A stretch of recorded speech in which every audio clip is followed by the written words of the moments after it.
Hello, bachcho, let us see this question. Two infinitely long straight parallel wire are 5 meter apart perpendicular to the plane of paper. One wire, as it passes perpendicular to the plane of paper, intersect it at A and carries a current I in the downward direction. The other wire intersect the plane of the paper at point B and carries a current I in the outward direction D. O in the plane of paper as shown in the figure with x and y axis as shown. The magnetic induction at O in the component form can be expressed as। देखो basically question ये कह रहा है तुम्हारे पास दो wire है, एक के अंदर अंदर की तरफ करंट जा रहा है into the plane of paper, याद रखना into the plane of paper, और एक में out of plane of paper current आ रहा है। ठीक है, ये दो वायर हैं, हमने एक सर्टेन पॉइंट ओ चूज कर लिया।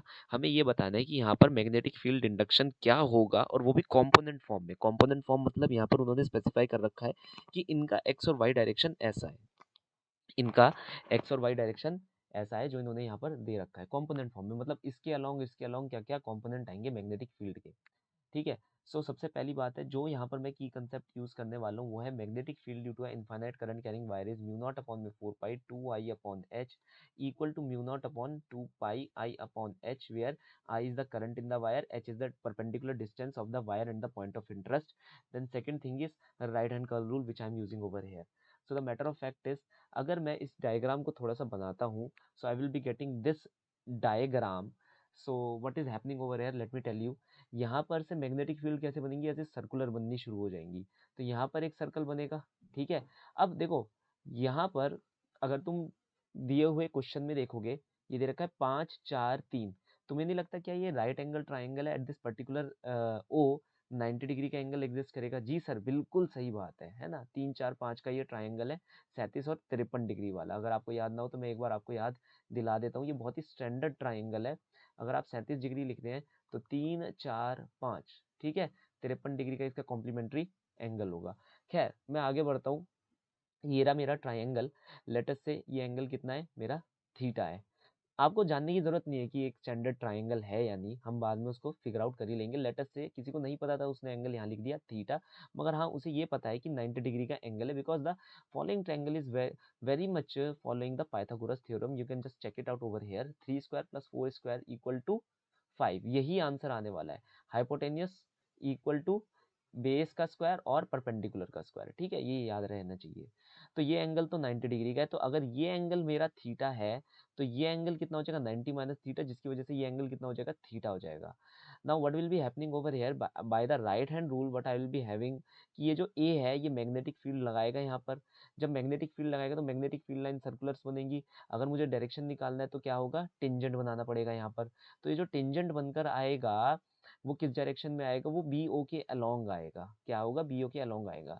क्यों, क्योंकि हम जानते हैं कि जो रेडियस होती है सर्कल की और जो टेंजेंट होती है वो हमेशा 90 डिग्री का एंगल बनाती है। तो इसके तहत मैं ये कह सकता हूँ कि जो यहाँ पर मैग्नेटिक फील्ड लाइन आएगी वो कैसे आएगी, बी ओ के अलोंग आएगी, सिमिलर टू दैट ऑफ। इसकी वजह से भी by the right hand rule I can say that magnetic field line will be along the A O direction.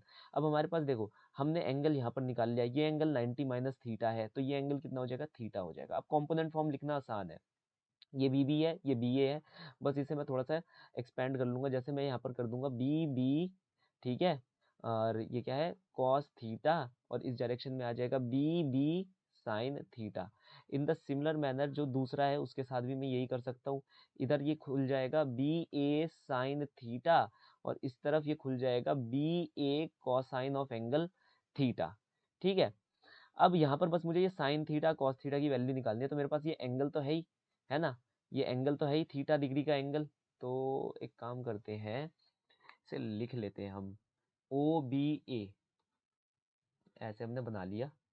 ओ यहाँ पर है और ए यहाँ पर है और बी यहाँ पर है। अब क्या करेंगे, हम ओ बी बना लेते हैं यहाँ पर पहले तो। ओ बी 3 है, ओ बी 3 है, ठीक है, ए बी 5 है, ए बी 5 है, ठीक है, ओ ए 4 होगा, और हमारे को एंगल चाहिए एट ए। देखो यहाँ से अगर मैं साइन थीटा निकाल रहा हूँ दैट विल बी 3/5, अगर मैं कॉस थीटा निकाल रहा हूँ दैट विल बी 4/4/4/5, है ना। तो यहाँ से साइन थीटा कॉस थीटा की वैल्यू हमारे को पता चल गई, बस इसके अंदर लगा देनी है। तो यहाँ से मैं साइन थीटा को हटा सकता हूँ, लिख सकता हूँ 3/5, जी सर। क्या यहाँ मैं कॉस थीटा को हटा सकता हूँ, लिख सकता हूँ 4/5, जी सर।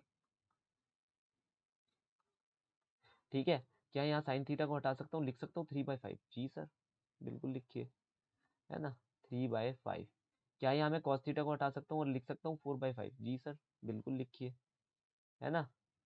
सारा काम रेजोल्यूशंस का है और कुछ नहीं है।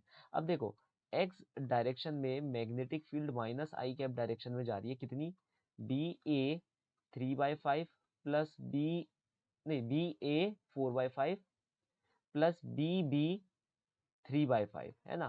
तो याद रखना ये माइनस आई कैप डायरेक्शन में है।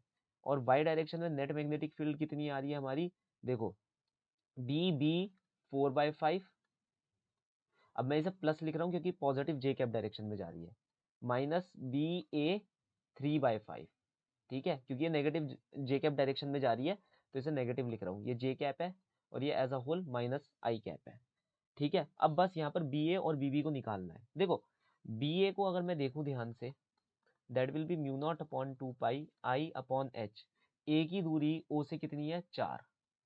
ऐसी बी बी को देख लो, mu naught upon 2 pi I upon H, कितनी दूरी है, 3। यहाँ पर हम लगाएंगे, ठीक है। पहले मैं एक्स डायरेक्शन का सॉल्व करूंगा, that will B minus I cap, ठीक है। और ब्रैकेट में बी ए कहाँ गया, ये म्यू नॉट आई 2 पाई 4, ठीक है। तो म्यू नॉट 2 पाई आई/4, 4/5, बड़े ध्यान से सॉल्व करना है यार, ठीक है। और ये क्या है, म्यू नॉट 2 पाई आई/3 इंटू 3/5, ठीक है। 4 से 4 उड़ा दो, 3 से 3 उड़ा दो, तुम्हारे पास क्या बच जाएगा यहाँ पर, म्यू नॉट अपॉन 2 पाई। तो ये डायरेक्टली मैं यहाँ लिख देता हूँ माइनस आई cap mu naught upon 2 pi into 2/5, है ना, ये आ रहा है मेरे पास। वाई डायरेक्शन का भी इवेल्युएट कर लेते हैं, बी बी 4/5, बी बी है म्यू नॉट 2/पाई आई/3 इंटू 4/5, और minus of B A which is mu naught upon में 2 पाई आई/4 इंटू 3/5, ठीक है। म्यू नॉट 2 पाई आई/5 मैंने कॉमन निकाल लिया, तो 4/3 माइनस 3/4, 4/3 माइनस 3/4, 4 चौक 16 माइनस 3 तिया 9 बटे 3 चौक 12, ठीक है। ये कितना आ जाएगा मेरे पास, 7/12, ठीक है। तो ये डायरेक्टली यहाँ लिख देता हूँ, 7/12। इसमें किसी को प्रॉब्लम नहीं होनी चाहिए। ओके, आगे करेंगे। ये इन दोनों को ऐड करके लिखो, ऐड करके लिखते हैं तो आ जाएगा माइनस आई कैप म्यू नॉट अपॉन 2 पाई 2/5 प्लस जे कैप म्यू नॉट अपॉन 2 पाई I/7 12 इंटू 5। अब तुम कहोगे सर आपने मल्टीप्लाई वगैरह कुछ करा नहीं, क्यों नहीं करा, देखो इसलिए नहीं करा क्योंकि एक छोटा सा काम मैं यहाँ करने वाला हूँ। क्यों ना मैं म्यू नॉट अपॉन 5 पाई को बाहर निकाल लूँ, म्यू नॉट अपॉन 5 पाई को मैंने बाहर निकाल लिया, देखो आई को भी मैंने बाहर निकाल लिया, तो देखो क्या क्या मैं बाहर निकाल रहा हूँ यहाँ पर, म्यू नॉट 5 आई, ये मैं बाहर निकाल रहा हूँ, और पाई, ठीक है, म्यू नॉट I/5 पाई, ये मैं बाहर निकाल रहा हूँ। क्या क्या मैं कंज्यूम करवा रहा हूँ, देखो ये 2 इस 2 से कट जाएगा, ठीक है, ये 2 इस 12 से मल्टीप्लाई हो जाएगा, तो मेरे पास आंसर आएगा यहाँ पर माइनस आई कैप, देख रहे हो यहाँ तो कुछ नहीं बचा, minus I cap plus J cap 7/2 into 12, that is 7/24, ये आ रहा है मेरा आंसर, ठीक है। अब इस आंसर को मैं चेक करूंगा कि कोई ऑप्शन है जो मिल रहा है, नहीं मिल रहा, 7/24, 7/, हाँ, second option. So I can say that the final solution for the following problem is option number 2. Hope you understood well. Best of luck.